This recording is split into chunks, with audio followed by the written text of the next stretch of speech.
Olá pessoal, tudo bem? Bem-vindo a mais um MRCast. Hoje eu tenho o prazer de estar aqui com o Giovanni Gávea, Tudo bom, Marcelo? Prazer todo meu. bicampeão olímpico, campeão mundial, um dos maiores jogadores de vôlei da história, né, do país, né? Exagera não!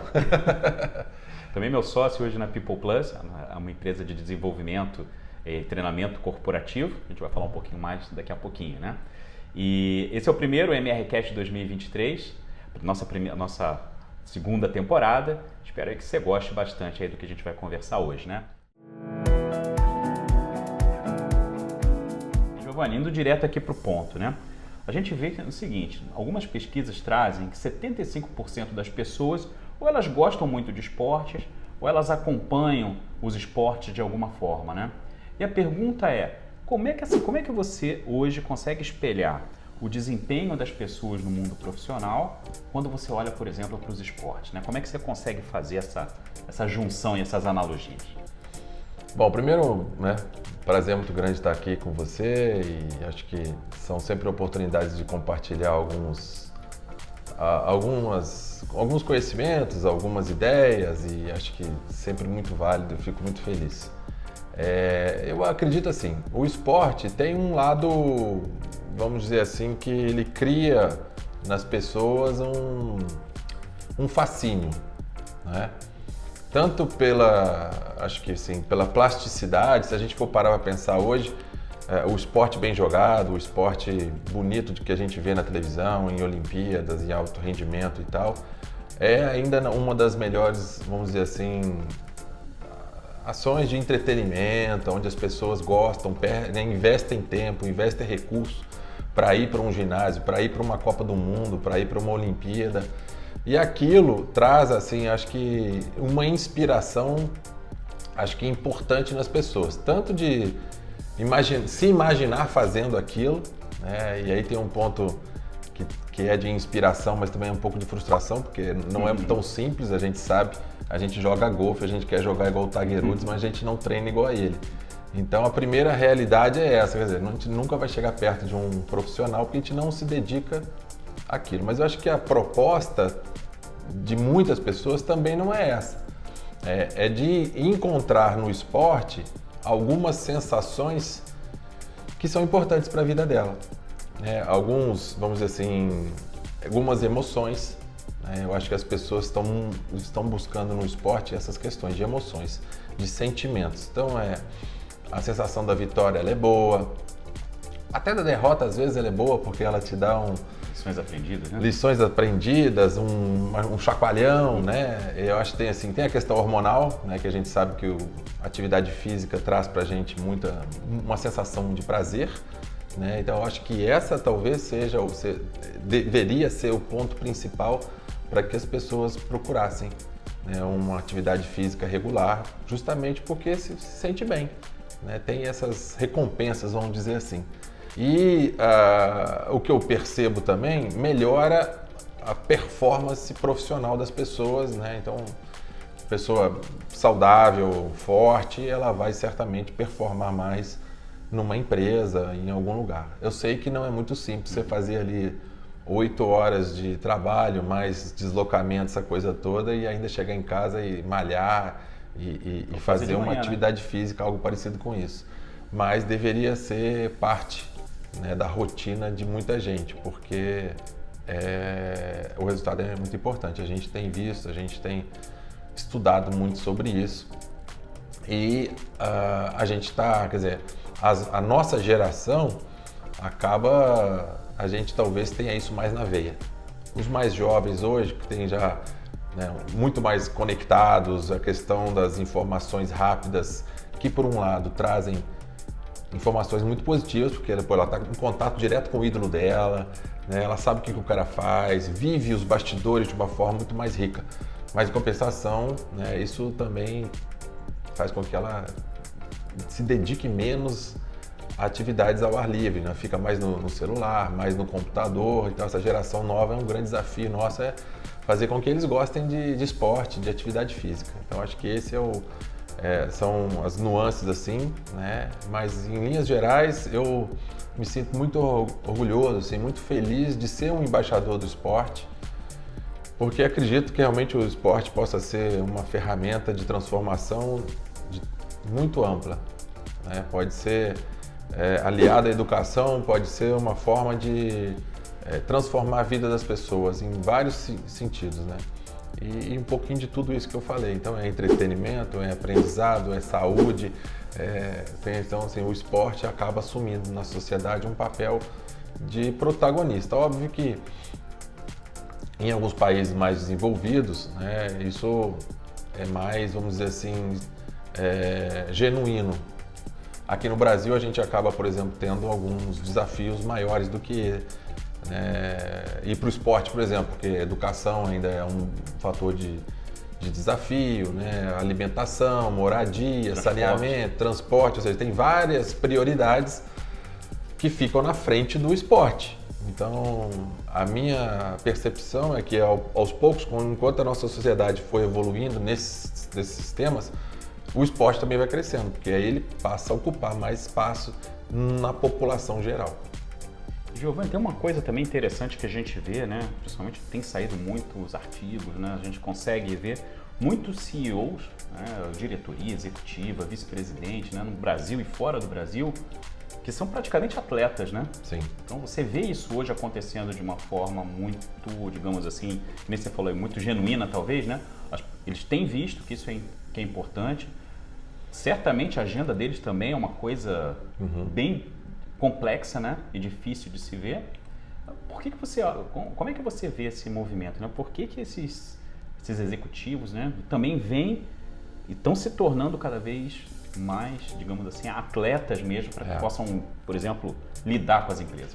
Eu acredito que isso seja um reflexo, né, primeiro de uma organização de agenda um pouco mais criteriosa, e acredito também que durante muito tempo as pessoas colocavam tudo, né, na frente e ficava só o emprego, né, a entrega, ou seja, trabalhavam 17, 18 horas e foram vendo, principalmente esses, né, cargos vamos dizer assim, mais altos, né, que os caras estavam morrendo, né? O cara trabalhava e na hora, com 50 anos, ele começava a aproveitar. Não tinha mais saúde.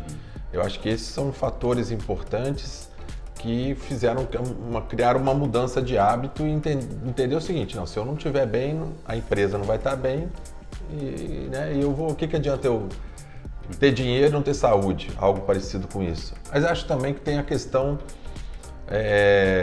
da performance, né? Porque, volto a repetir, tem adrenalina, tem vários hormônios aí que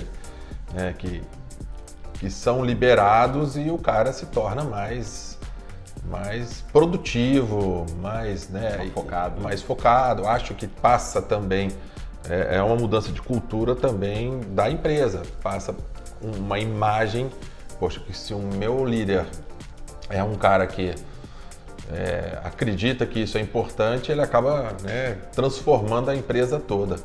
E a gente vê casos e exemplos de empresas que depois de cima para baixo vão se transformando aí em corredores, ciclistas e fazem esporte, essa coisa toda.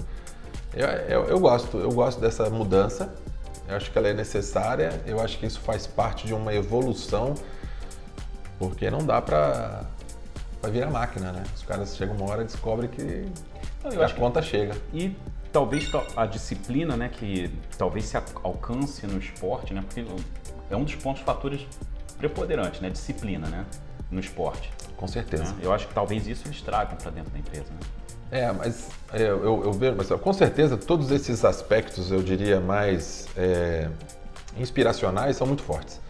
Mas eu procuro pensar que também é uma válvula de escape. Né? Imagina o cara que passa um dia inteiro viajando, no estresse ou viajando e essa coisa toda, e chega e faz uma atividade física onde ele tem a sensação de que ele limpa o sistema nervoso dele. Não é uma sensação, é uma realidade, é verdade isso. Ali, quando você está fazendo uma atividade, você parece que desliga e muda, né, a chave. Isso é importante. Então, são as recompensas que a gente vai adquirindo com o esporte, né, com a prática da atividade física.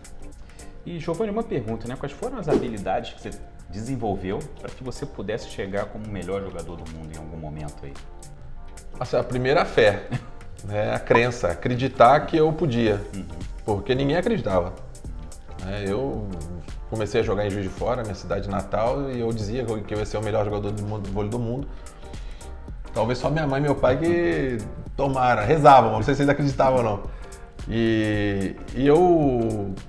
Então assim, eu sempre tive muita crença e coloquei muita energia desde muito cedo nisso.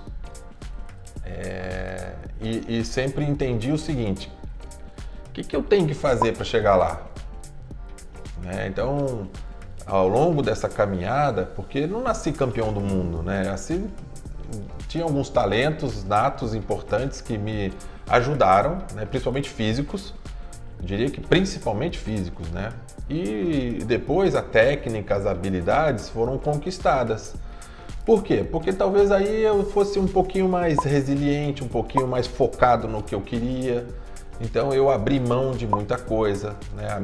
Os meus amigos saíam para festa, eu dormia, porque no dia seguinte eu tinha que treinar, né? Então essas coisas que para mim às vezes eram simples, para outras pessoas não eram, mas para mim era. Então eu era muito focada, a imagem mental da camisa da seleção brasileira, eu vestindo ela era muito forte dentro da minha cabeça. Então é algo que eu acredito. Quando a gente tem uma imagem clara e convincente do que a gente quer, aquilo se transforma num combustível, se transforma numa inspiração pra gente acordar de manhã, cara.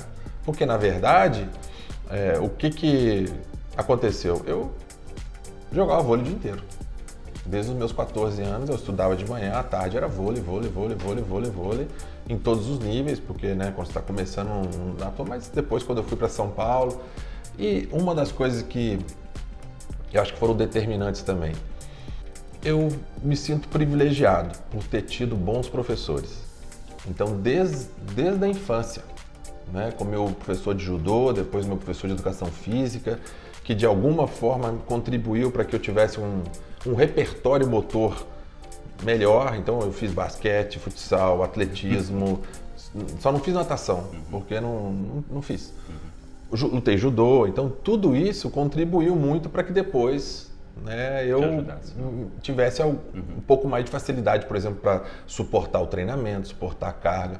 Depois tem um outro aspecto que eu acho que é importante, o mental, né? Eu percebo assim, muitos amigos foram ficando pelo caminho, até com talentos maiores do que o meu, ou habilidades maiores do que as minhas, porque às vezes não suportavam a carga de treino, não suportavam ficar longe de quem eles amam, não suportavam, sabe, aquela gana de fazer um pouquinho mais. Não, cara, eu só vou sair daqui agora quando eu acertar 10. Então essas coisas fazem um pouco a diferença. E é um pouco disso que a gente prega, que a gente quer passar para as pessoas, são essas questões, né? Então, e assim, uma outra coisa que foi um aprendizado sozinho não dá. Em algum momento eu percebi que era muito melhor estar junto, né? Fazer parte de times, porque o teu melhor com o meu melhor a gente cresce, né? Então isso foram aprendizados importantes que eu tive aí, e vou ser sincero, assim, o ser considerado o melhor do mundo é legal, tem lá uma placa bonita, quando eu olho ela tem uma alegria nela, mas como eu sempre vivi em time, as medalhas das conquistas são muito mais fortes para mim do que aquela placa ali do melhor do mundo, entendeu? Porque é relativo, você é melhor do mundo, mas você não ganha o campeonato, o que adianta? Né? Então, mas resumindo um pouquinho aí, é a gente ter fé, né? Ou seja, ter um sonho, entender como que a gente melhora, como que a gente, acho que ser quieto, né? Esse mindset de crescimento, ter sempre uma busca, o que eu estou fazendo hoje, beleza, fiz o meu melhor hoje, né? Fiz um pouquinho melhor hoje, amanhã eu vou fazer um pouco melhor, e essa melhoria contínua que a gente sempre busca no esporte, por exemplo, porque no vôlei, em quase todos os esportes, não existe 100% de ganho, né? Você não ganha todas as partidas, você não acerta todas as bolas. Gostaria, né? É um desafio enorme tirar lá percentual, 100% de passes, 100% de ataque. Não é simples isso. Então, a gente trabalha com muito número, muita estatística, e realmente melhorar 2, 3 pontos percentuais depois que você já alcança um nível bom não é simples, mas é um desafio bom. Então, essa luta constantemente para levantar o sarrafo nosso, né, a nossa performance, também é gostoso. Giovanni, já para a gente partir aqui para o finalzinho, né? Me diz uma coisa, quais são as dicas hoje que você daria? 2 ou 3 dicas, né? Para quem está começando no esporte, ou quem está começando na vida profissional, né? Para que possa, digamos assim, ter uma carreira, digamos assim, de sucesso. Marcelo, eu acho que é pensar no agora. A gente acha assim, você tem um sonho de chegar lá na frente? Beleza, é sempre um combustível para te tirar da cama. Mas depois que você sai da cama, o que você faz? Ação. A atitude, né? Fazer no seu melhor. Pô, Giovanni, eu não quero ser o melhor do mundo, mas seja o melhor que você possa no que você quer. Né? Não tem esse negócio. Mas assim, então, o que eu falo? Fazer 100% das coisas, se entregar 100% para as coisas. O grande erro que as pessoas cometem é ficar ou vivendo muito do passado ou ficar sonhando demais para o futuro. E aí o momento que é mais importante da vida dela, que é o hoje, agora, ela faz mais ou menos. E aí o mais ou menos, a tendência é alcançar resultados mais ou menos também. Então ela desperdiça oportunidades e energia no melhor momento dela. É importante planejar? Fundamental. Né? Pensar no futuro, planejar é ótimo. O passado te ensina bastante, tanto quando você acerta quanto você erra. Mas viva o presente de forma intensa. Acho que a intensidade é importante. Eu sempre, como me via treinando, fazendo as coisas, faço com intensidade, né? Que acho que isso é diferente. E a outra coisa, óbvio, é cuidar, né? Cuidar da gente. Senão a gente quebra e aí não tem como você fazer nada. Então, esses cuidados são importantes. E pra gente terminar, uma frase que te motiva? Frases que me motivam. Tem algumas aí legais, Eu gosto muito de estar escrito lá na Saquarema, na parede lá, que os amadores treinam para um dia tentar vencer, os profissionais treinam para que seja impossível perder. Eu acho que eu gosto muito das 24 horas, né? Por isso que eu falei aquela questão, acho que a gente tem que se dedicar em fazer uma entrega como se a gente fosse profissional. Ali na quadra a gente vai ser amador, no campo de golfe a gente vai ser amador, se a gente acertar a bola, ótimo, a gente fica feliz, aí tá ótimo. Mas quando a gente está com um crachazinho de profissional, a gente tem que fazer o nosso melhor, fazer uma entrega bem feita, estar comprometido com aquilo que a gente está fazendo, estar comprometido com as outras pessoas. Então, eu adoro essa frase. Então, os amadores treinam para um dia tentar vencer, os profissionais treinam para que seja impossível perder. Ótimo, Giovanni. Muito obrigado, hein? Valeu, Marcelo. Eu que te agradeço aí muito pela tua amizade, tua parceria e fico muito feliz de estar aqui junto. Bom, esse foi o primeiro MRCast 2023, segunda temporada, começando aqui em alto nível com o Giovanni. As informações do Giovanni, as nossas informações vão estar aí na descrição, bem como também as informações da People Plus, para que vocês possam aí poder nos acompanhar, né? E se gostou do vídeo, compartilha, nos acompanhe e sempre ajuda também o nosso crescimento. Pessoal, muito obrigado. Estamos juntos em 2023, hein? Tchau, tchau. Um abraço.